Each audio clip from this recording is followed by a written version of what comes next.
बिस्मिल्लाहिर्रहमानिर्रहीम। अस्सलामु अलैकुम वरहमतुल्लाहि वबरकातुहू। इल्मुन नहव का दूसरा सबक आज हमारे सामने है और हम इल्मुन नहव के दूसरे सबक के अंदर भी चंद मबादियात को ही देख लेते हैं कि जो मबादियात हमारी ज़िक्र करने से रह गई थी। आज हमारे सबक के अंदर हमने इससे पहले इस्म की तारीफ़ और इस्म की तीनों अक़साम का ज़िक्र किया था जो जामिद मस्दर मुश्तक़ थी। आज हमारी जो ज़िक्र आ रहा है वो फ़ेल का आ रहा है। कहना फ़ेल वो कलमा है जिसके माना दूसरे कलमे के बिलाए बग़ैर मालूम हो जाए और उसमें कोई ज़माना भी पाया जाए, जैसे नसरा यंसुरु ज़रबा यज़रिबु। ये देखिए बुनियादी फ़र्क है, आप महसूस कर रहे होंगे ये बुनियादी फ़र्क है हमारे इस्म और फ़ेल के दरमियान कि इस्म और फ़ेल दोनों के अंदर ही उसके माने दूसरे कलमे के बिलाए बग़ैर मालूम हो जाते हैं, लेकिन इस्म के अंदर ज़माना नहीं पाया जाता और इसमें ज़माना पाया जाता है, जैसे नसरा यंसुरु और ज़रबा यज़रिबु। कह रहे फ़िल की चार किस्में हैं, माजी, मुज़ारे, अमर, नहीं। माजी, मुज़ारे, अमर, नहीं, ये चार बुनियादी तौर पर फ़ेल की किस्में हैं। इनकी तारीफ़ें इल्मुस्सर्फ़ में बयान हो चुकी हैं और अल्हम्दुलिल्लाह हमारे इस चैनल पर जो हमारे इल्मुस्सर्फ़ के असबाक़ हैं और सबक नंबर 15 तक पहुँच चुके हैं, तो हमारी बहस के अंदर माजी, मुज़ारे, अमर, नहीं, इन चारों की बहस भी गुज़र चुकी है। तीसरी चीज़ कह रहे हैं कि हर्फ़, चूँकि कलमे की हमने तीन किस्म पढ़ी थी, इस्म की भी तारीफ़ आ गई, फ़िल की भी आ गई। हर्फ़ वो कलिमा है जिसके माना दूसरे कलमे के मिलाए बग़ैर मालूम ना हो, जैसे मिन, फ़ी। लेकिन इस्म के माना भी अपने समझ में आ रहे थे बग़ैर किसी कलमे के मिलाए, फ़िल के माना भी बग़ैर किसी कलमे के मिलाए मालूम हो रहे थे। लेकिन हर्फ़ के माना ऐसे हैं कि जब तक कि इसके साथ दूसरे कलिमात नहीं मिलते तो हर्फ़ के माना समझ में नहीं आते। अब देखें, इस्म की मिसाल हमने पढ़ी थी, अत्ताम, एक मिसाल दे रहा हूँ, खाने को कहते हैं। ज़रबा, मारा उसने, तो इन दोनों से हमें कुछ ना कुछ मतलब इस्म से भी समझ में आ रहा है, फ़ेल के कलिमे से भी समझ में आ रहा है। लेकिन हर्फ़ का जो कलिमा है, मिन हो या फ़ी हो, मिन के माने होते से, फ़ी के माने में, तो अब अगर जब तक इसके साथ दूसरे कलिमात नहीं मिलते हैं तो इसका मतलब और माना और इसकी मुराद समझ में नहीं आती है।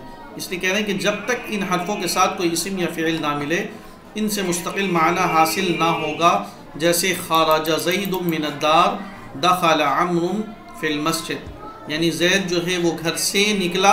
अब देखें मिन के माना अब समझ में आ गया, जब खराज फ़िल, ज़ैदुन इस्म और अद्दार इस्म, ये सारी चीज़ें मिली हैं मिन के साथ, तो फिर जाकर पता चला कि मिन का मतलब ये है कि जो से वाले माने वो घर से निकलने के माने। खराज ज़ैदुम मिनद्दार दखल अम्रुन फिल मस्जिद, आमर मस्जिद में दाखिल हुआ। अब देखें मे का मतलब भी हमें समझ में आया, वरना जब तक दखला अम्रुन और अल मस्जिद नहीं मिला हुआ था तो फ़ी का मतलब समझ में नहीं आ रहा था। क्या ना, हर्फ़ की दो किस्में हैं, आमिल, गैर आमिल। आमिल करने वाला, गैर आमिल, अमल ना करने वाला। आप देखिए ऊपर जो मिन है या फ़ी है, ये दोनों हर्फ़ की मिसालें थी। अगर हम गौर करें तो ये देखें मिन जो है इसके बाद अद्दारी के आखिर में कसरा आ रहा है, और इसी तरह फ़ी जो हर्फ़ है इसके बाद अल मस्जिद के आखिर में भी कसरा आ रहा है। और ये जो अल मस्जिद के आखिर में कसरा आ रहा है या अद्दारी में कसरा आ रहा है, ये फ़ी और मिन की वजह से हुआ है। यानी ये मिन और फ़ी जो है वो अमल करते हैं। तो हुरूफ के अंदर दो तरह के हुरूफ हैं, एक वो हैं जो अमल करने वाले हैं और एक वो हैं जो अमल नहीं करने वाले हैं। फ़िलहाल हमारे सामने जो हमने हर्फ़ की मिसाल पढ़ी है, इन दोनों के अंदर दोनों हर्फ़ वो हैं कि जो अमल करने वाले हैं, और इसकी इंशाअल्लाह मुकम्मल तफसील हमारे आगे के असबाक़ में इंशाअल्लाह आएगी। कह रहे हैं हर्फ़ की दो किस्में। अच्छा, हर्फ़ की दो किस्मों के बाद मुरक्कब। कह रहे हैं मुरक्कब वो लफ्ज़ है जो दो या ज़्यादा कलमों को जोड़कर बनाया जाए, और कलमे हमने पढ़ लिया कि कलमे की तीन किस्में हैं, इस्म, फ़िल, हर्फ़।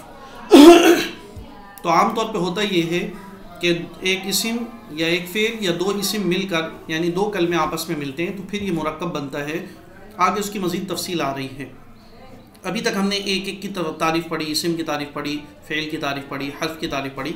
अब बता रहे मुरक्कब, यानी जहाँ इस्म और फ़िल आपस में मिल जाएंगे या इस्म हो जाएंगे, तो उसके बारे में तफसीलात बता रहे हैं। कहने इसकी दो किस्में हैं, मुफीद, गैर मुफीद।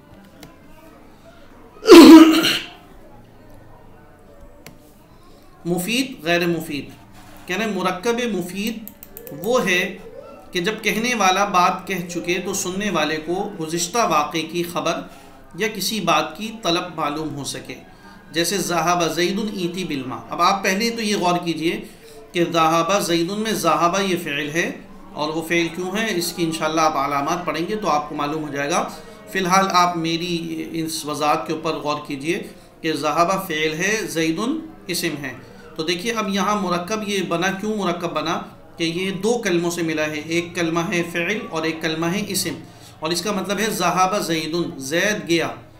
तो आप देख रहे होंगे ज़ैद गया का मतलब ये है कि गुज़िश्ता वाक़या ये पेश आया कि ज़ैद जहाँ मौजूद था वहाँ से जा चुका है। तो इस ज़हाबा ज़ैदुन मुरक्कब मुफ़ीद ने हमें गुज़िश्ता वाक़े की ख़बर दी है, ये ख़बर है कि ज़ैद गया। ईती बिलमा, आप इसमें भी गौर कीजिए, ईती बिलमा में ये ईती फ़िल है, ये बा हर्फ है ये, और अलमा जो है वो इस्म है, और ये भी बा जो है ना ये मिन और फ़ी की तरह हर्फ आमिल है। और आप देखिए इसी बा की वजह से अलमाई के आखिर के अंदर ज़ेर आ रहा है बेआइनी, जिस तरह मैंने ऊपर कहा था कि अलमस्जिदी के आखिर में और अद्दारी के आखिर के अंदर आ रहा है। कह रहे ईती बिलमा, पानी ला, पानी ला यानी पानी का मुतालबा कर रहा है। तो देखिए यहाँ भी मुरक्कब मुफ़ीद के अंदर एक तलब मालूम हो रही है, किसी चीज़ को तलब किया जा रहा है। कह रहे पहली बात से सुनने वाले को ज़ैद के जाने की ख़बर मालूम हुई, और दूसरी बात से ये मालूम हुआ कि कहने वाला पानी तलब कर रहा है। कह रहे मुरक्कब मुफ़ीद को जुमला और कलाम भी कहते हैं, यानी मुरक्कब मुफ़ीद के मज़ीद नामों के अंदर एक नाम जुमला भी है और एक नाम कलाम भी है। यानी आप जहाँ पढ़ेंगे कि जुमले की अक़साम या आप पढ़ेंगे कलाम की अक़साम, तो दर हकीकत वो मुरक्कब मुफ़ीद की अक़साम होगी। और मुरक्कब मुफ़ीद कौन हिस्सा है कि जब कहने वाला बात कह चुके तो सुनने वाले को गुज़िश्ते वाक़े की ख़बर या किसी बात की तलब मालूम हो सके। कह रहे हैं जुमला दो किस्म का होता है। जुमला यानी जुमला क्या मतलब, यानी मुरक्कब मुफ़ीद दो किस्म का होता है, या आप यूँ कह लीजिए कलाम दो किस्म का होता है, मुरक्कब मुफ़ीद दो किस्म का होता है, जुमला दो किस्म का होता है। वो कौन सा, जुमला ख़बरिया, जुमला इंशाइया। मैं आगे इसलिए बढ़ रहा हूँ कि हमने जो तारीफ़ पढ़ी ना कि मुरक्कब मुफ़ीद के बाद कहने वाला बात कह चुके तो सुनने वाले को किसी बात की ख़बर या तलब मालूम हो, इसी ये जो हम तारीफ़ है ना, दर हकीकत यही तारीफ़ इसकी किस्में भी बयान कर रही है। देखिए हमने पढ़ा दो तरह के मामलात हो रहे हैं, या तो गुज़िश्ता वाक़े की ख़बर मालूम हो रही है, अगर ख़बर मालूम होती है तो वो जुमला ख़बरिया होता है, और अगर तलब मालूम हो रही होती है तो वो जुमला इंशाइया होता है। इसलिए आगे कहना है जुमले की दो किस्में हैं, नंबर एक जुमला ख़बरिया, नंबर दो जुमला इंशाइया। जुमला ख़बरिया उस जुमले को कहते हैं कि जिसके कहने वाले को सच्चा या झूठा कह सकें। और आप देखें हमने मिसाल पढ़ी ज़हाबा ज़ैदुन, ज़ैद गया, गुज़िश्ता वाक़े की ख़बर है। जब किसी वाक़े की ख़बर दी जा रही है तो ख़बर देने के अंदर ये दोनों एहतमालात हैं कि हो सकता है देने वाले ने सच कहा या देने वाले झूठ कहा।